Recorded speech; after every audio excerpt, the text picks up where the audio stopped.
Beardo Benjo. Is the Oculus Quest 2 dying? What a weird statement to make. Welcome to today's video. Now, I haven't scripted this, I haven't rehearsed this. I'm going to try and do it in one take. That's some famous last words right there, and I'm going to try to keep it under 10 minutes. I just want to talk about this one topic that I've been thinking about for a few weeks now. Maybe longer, maybe a few months. I could be wrong, it could be longer.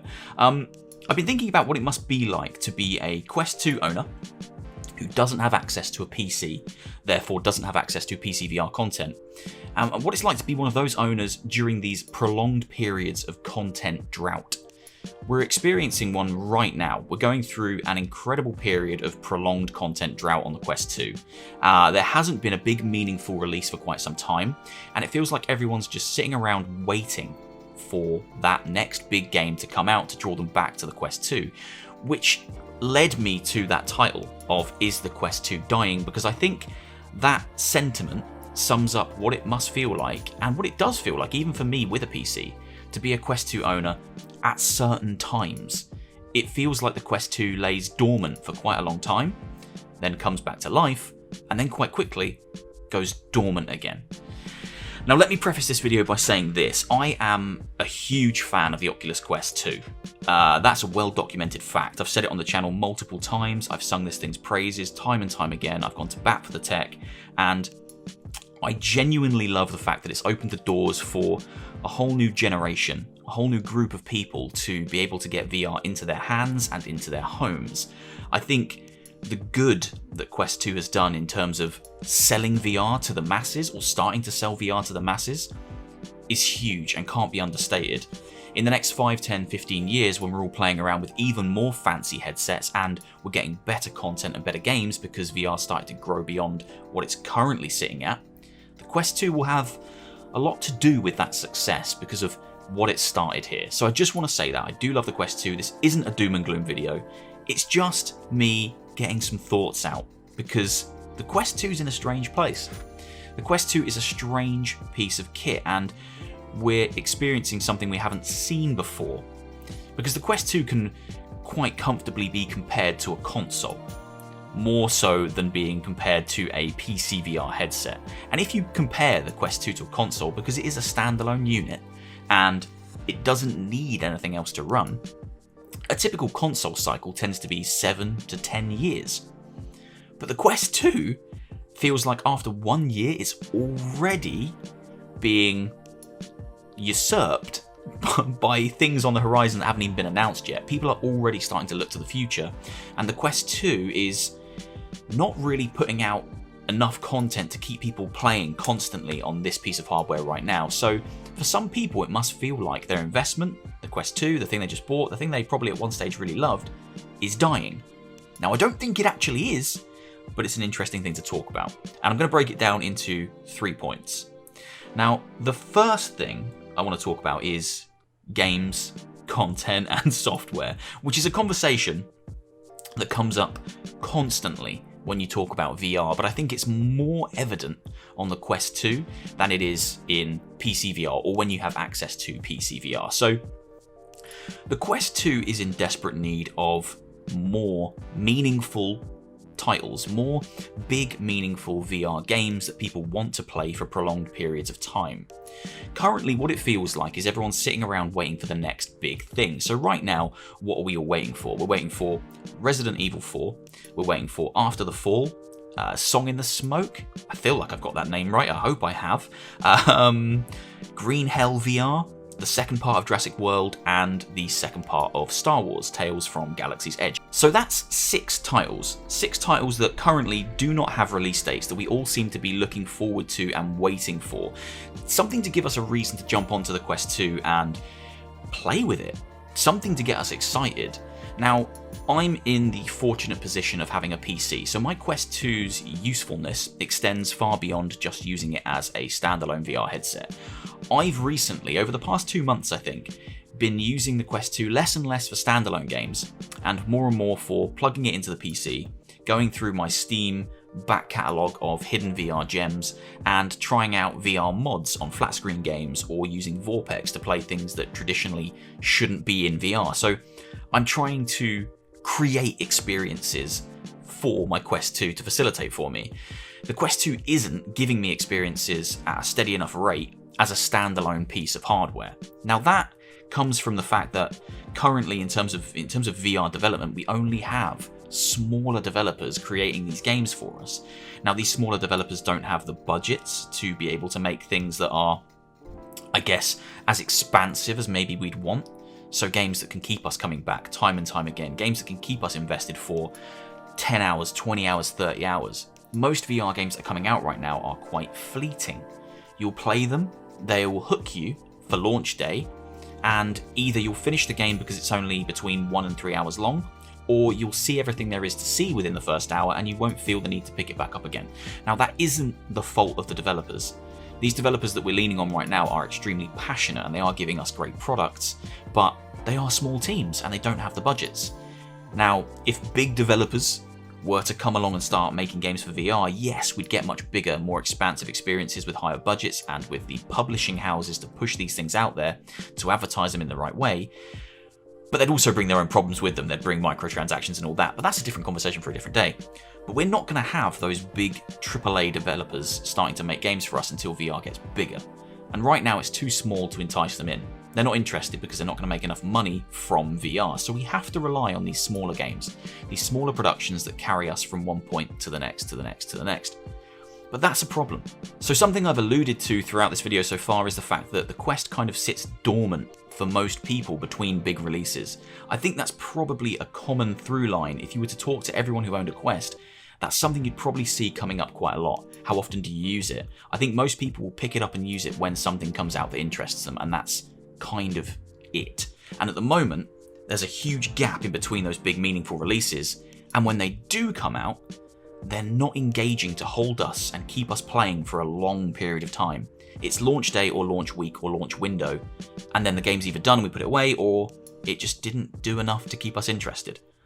So there's definitely a software problem. There's a game problem that is stopping the Quest 2 from feeling like it's this vibrant, growing new platform.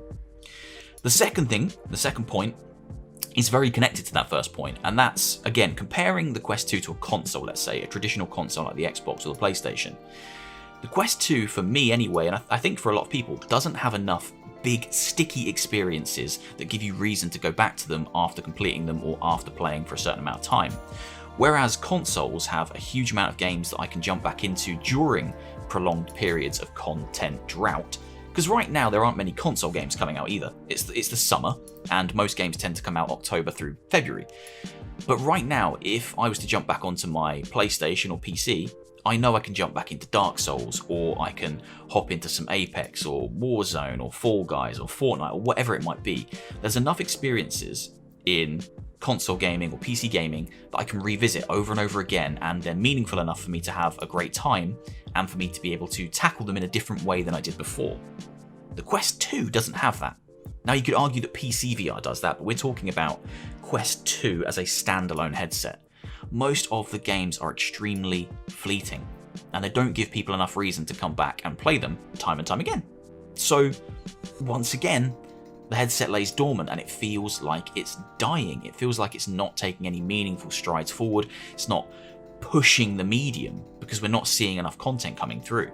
Finally, the third point I want to make as to why it sometimes feels like the Quest 2 is dying is the fact that after not even a year of the Quest 2 being on the market, which is an exceptionally short period of time for a piece of hardware, it's very similar to a phone in terms of life cycle, which is kind of scary, but VR's in its infancy and things are moving quickly, so we will see more iterations. But traditionally, if you lay out the money for a console or something like this, you'd expect it to last longer than a year, and I'm sure it will.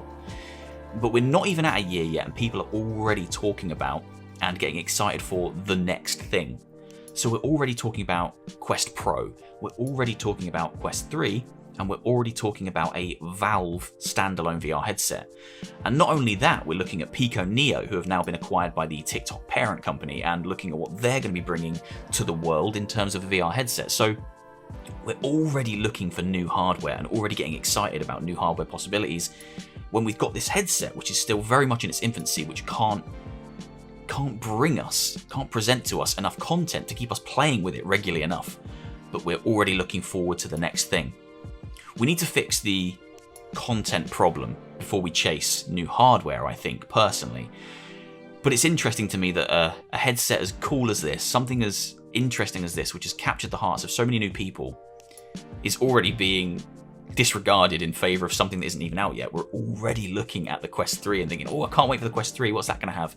Oh, I can't wait for Valve to jump into the standalone VR market. And I've been guilty of it, because I'm excited to see what the future holds. But that stops us from looking at the present and saying, there's issues here, there's problems here, because I'm not using the Quest enough as a standalone headset. Yes, I'm using it with my PC, but for all those consumers who bought the Quest 2 who don't have a PC, what are they playing on it? What are you playing on it? That's a genuine question to you. What are you playing on your Quest 2? What's keeping you engaged during these periods of prolonged content drought? When nothing's coming out, are you picking up the Quest 2, or are you just waiting for the next big release? Does it go on the shelf? Does it go back in its box? I'm curious, and I would genuinely like to know. I'd also like to know, what was the last Quest 2 game that launched that really met or exceeded your expectations and kept you playing for longer than just launch day or launch week? For me, it's an easy answer. Smash Drums, Cosmo Dread, Demeo, Township Tale. Those are the four that met or exceeded my expectations and kept me playing for longer than just launch day or launch week. But that's it. In a year-long period, there have been other great games, don't get me wrong. But those are the four that stand out to me as the ones that gave me reason to pick up the Quest and play it over and over again.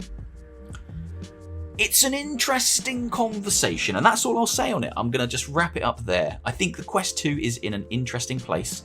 I love the headset, but it does feel at some times like it's dying, like it's dead, like it's gone dormant, because there isn't enough content to keep us interested, and the nature of the thing is very much that people are just picking it up and playing it when the next big thing comes out, and moving on from that thing quite quickly, because the content in that thing isn't expansive enough to keep us playing it for any longer than a day or a week.